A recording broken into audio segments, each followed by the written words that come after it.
তাকওয়া। ওমরে ফারুক উবাই ইবনে কাব রাদিয়াল্লাহু তাআলা আনহুকে জিজ্ঞেস করলো, ইয়া উবাই মা হুয়া তাকওয়া? উবাই, তাকওয়া কি? হোয়াট ইজ তাকওয়া? What is the definition of তাকওয়া?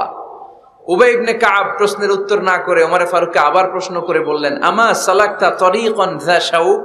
হে আমিরুল মুমিনিন, আপনি কি কাঁটাযুক্ত কোনো রাস্তা দিয়ে, এমন রাস্তা যে রাস্তার ডানে বায়ে সামনে পেছনে ক্যাকটাসের গুল্মলতা, খালি কাঁটা, এই কাঁটাযুক্ত কোনো রাস্তা দিয়ে কি আপনি কখনো হেঁটে যান নাই? ওমরে ফারুক বললেন, বালা, আমি হেঁটে গিয়েছি। উবাই বললেন, ওই রাস্তা দিয়ে হাঁটার সময় আপনি কেমন করে হেঁটেছেন? ওমরে ফারুক বললেন, ইজতাহাদতু ওয়া ইশতাম্মারতু, আমি এমন ভাবে হেঁটে গিয়েছি যাতে আশেপাশে ডানে বায়ে কাঁটা আমার গায়ে না লাগে, আমার জুব্বায় না লাগে। আমার জুব্বাটা ধরে আঁটো সাঁটো করে সন্তপর্ণে খুব সচেতনতার সাথে আমি হেঁটে গিয়েছি যাতে কাঁটা গায়ে না বিধে। উবাই বললেন, হাযা হুয়া তাকওয়া, এটাই তো তাকওয়া, এটাই তাকওয়া।